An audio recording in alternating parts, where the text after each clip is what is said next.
Bismillahirrahmanirrahim. Assalamualaikum warahmatullahi wabarakatuh. Alhamdulillah wassalatu wassalamu ala rasulillah wa ala alihi wa sahbihi wa mawalah wa la hawla wa la quwata illa billah, amma ba'du. Santri-santri kelas 2 semuanya, selamat pagi. Mudah-mudahan di rumah senantiasa dalam keadaan sehat walafiat. Pada kesempatan kali ini marilah kita lanjutkan belajar PAI ya, Pendidikan Agama Islam. Kita lanjutkan di materi yang kelima. Pada kesempatan kali ini temanya yaitu tentang memahami makna tolong-menolong dan kerjasama. Seperti biasa, santri semuanya silakan persiapkan terlebih dahulu buku paketnya dan dibuka pada halaman 60, serta siapkan juga buku catatannya. Nanti kalau ada materi yang penting dari yang Pak Amir sampaikan, silakan saja dibuat catatan, tulis temanya, buat ringkasannya, yang mana tujuannya itu agar memudahkan santri. Kalau sudah punya catatan di buku catatan, itu akan memudahkan ketika belajar lagi, mau ujian belajar itu lebih memudahkan daripada harus membaca satu buku paket, kan tidak memungkinkan. Apalagi kalau semalam besok ujian baru belajar, itu tidak memungkinkan. Oleh sebab itu sebaiknya membuat catatan. Kalau sudah disiapkan, Pak Amir mulai jelaskan ya. Kita mulai dari pengertian terlebih dahulu. Pengertian tolong menolong adalah membantu meringankan beban orang lain. Jadi ada seseorang, si A misalnya, yang menolong si B, nanti bebannya B, masalahnya B itu jadi ringan. Itu namanya tolong menolong. Contoh realnya ya, contoh dalam kehidupan nyata, misalnya santri punya teman, temannya itu tidak membawa pensil ya, ini ketika di sekolah. Nah, santri itu meminjamkan pensil kepada temannya. Nah, ini namanya tolong menolong. Jadi santri yang meminjami pensil, yang menolong, ini yang menolong. Temannya santri yang dipinjami pensil, ini yang tolong. Pensil yang dipinjamkan ini adalah pertolongannya. Nanti bebannya temannya santri yang dipinjami pensil jadi hilang. Beban itu misalnya kalau nggak bawa pensil kan nggak bisa mencatat materi pelajaran. Ini jadi hilang. Maksudnya jadi bisa mencatat materi pelajaran. Misalnya kalau nggak bawa pensil jadi nggak bisa mengerjakan tugas, ini jadi hilang. Karena dipinjami pensil jadi bisa mengerjakan tugas. Itu kurang lebih seperti itu maksud dari tolong menolong. Kemudian kita lanjutkan ke kerjasama. Pengertiannya adalah saling membantu meringankan beban antara satu orang dengan orang lain. Kalau tadi kan hanya satu arah, ada si A yang menolong, si B yang ditolong. Kalau kerjasama itu antara satu orang dengan orang lain ya, antara dua orang itu saling menolong, saling meringankan beban. Contohnya apa? Santri meminjami pensil kepada temannya. Temannya ini yang dipinjami pensil, kemudian mengajari santri yang meminjami pensil apa? Yang mengajari menggambar misalnya. Nah, itu namanya kerja sama. Atau contoh yang lebih mudah itu ketika santri semua di sekolah misalnya ada jadwal piket. Kan di dalam jadwal piket itu ada biasanya 5 santri ya. Nah, ini namanya kerjasama di dalam piket di sekolah. Ada santri yang menyapu lantai, ada santri yang membuang sampah, ada santri yang menghapus papan tulis. Nah ini namanya kerjasama karena saling membantu untuk menyelesaikan piket.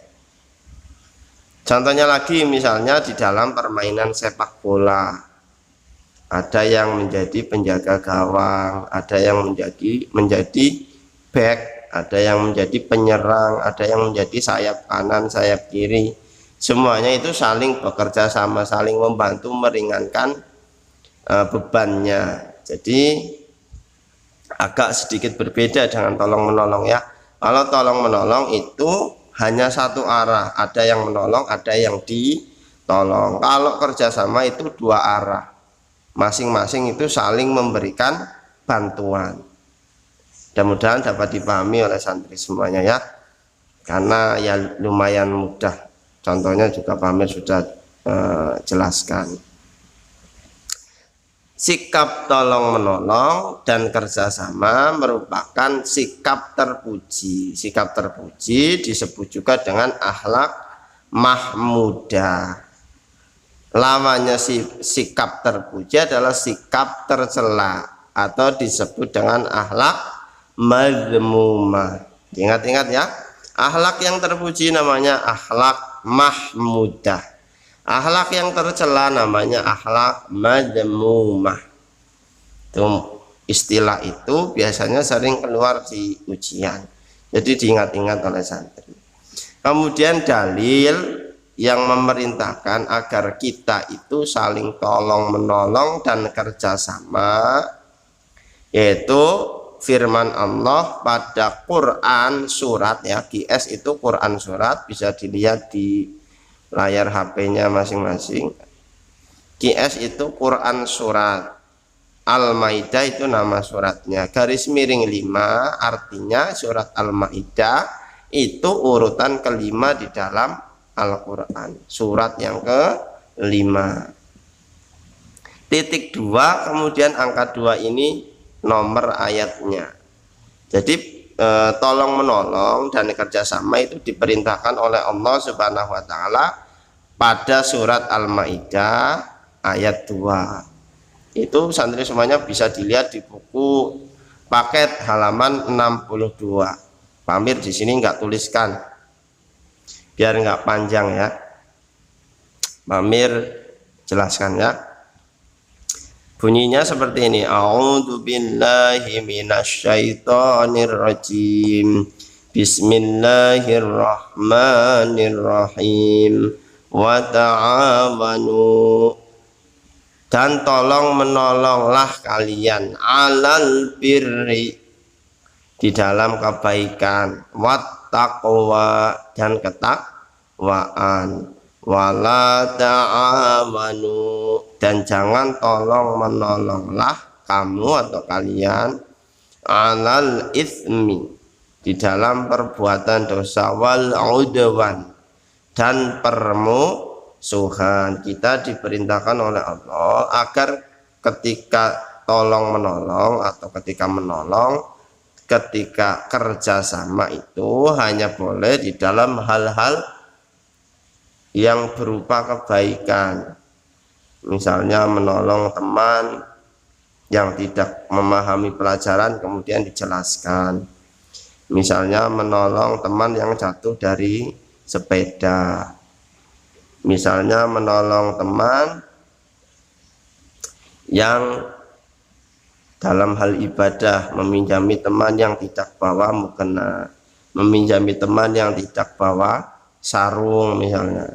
Itu contoh-contoh menolong di dalam kebaikan, yang mana kita itu hanya diperbolehkan menolong dan kerjasama di dalam kebaikan, dan sebaliknya kita itu dilarang tolong menolong di dalam perbuatan dosa dan permusuhan.